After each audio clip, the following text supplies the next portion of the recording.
आणि बातमी पुण्यामधून आहे। पुण्यातील खडकवासला धरणामधून पाण्याचा विसर्ग आता वाढवण्यात आला। धरणामधून 22,880 क्युसेक वेगाने पाण्याचा विसर्ग सुरू आहे। मुठा नदीमध्ये मोठ्या प्रमाणावर पाण्याचा विसर्ग केला जातोय आणि त्यामुळे नदी किनाऱ्यावरील नागरिकांना आता प्रशासनाकडून सतर्कतेचा इशारा देण्यात आला।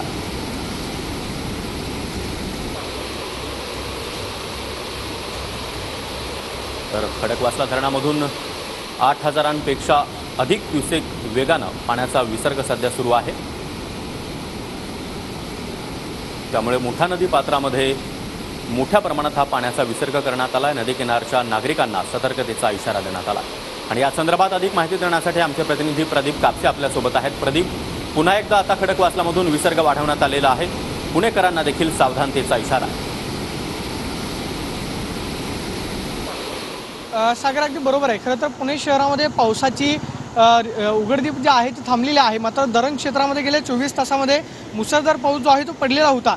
पानशेत धरण 100% भरलेलं आहे आणि इतर धरणं जी आहे ती मात्र 100% भरण्याच्या मार्गावरती आहे। त्यामुळे आपण पाहतोय की खडकवासला धरणामधून आता सकाळी 9 वाजता जवळपास 22,000 क्युसेक पाण्याचा विसर्ग जो आहे तो मुळा-मुठा नदीच्या पात्रामध्ये करण्यात येतोय।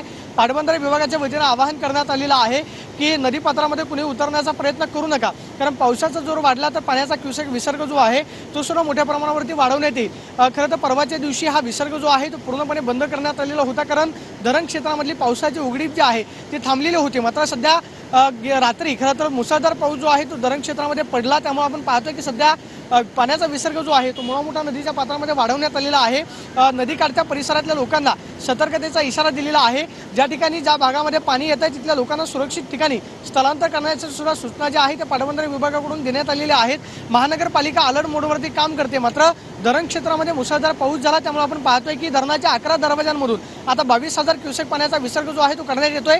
पानशेत धरणामधून जवळपास 15,000 क्युसेक पाण्याचा विसर्ग होतोय। त्यामुळे धरण साखळी क्षेत्रामध्ये पडलेला मुसळधार पाऊस, त्यामुळे पाण्याचं नियोजन करण्यासाठी अतिरिक्त पाणीसाठा जो आहे तो खरं तर धरणामध्ये राहणार नाही। त्याचबरोबर कोणतेही खरं तर दुर्घटना घडू नये त्यासाठी पाण्याचा विसर्ग जो आहे तो मुळा-मुठा नदीच्या पात्रामध्ये करण्यात येतो आणि सध्या 22,000 क्युसेक पाण्याचा विसर्ग जो आहे तो मुळा-मुठा नदीच्या पात्रामध्ये खडकवासला धरणामधून करण्यात येतोय।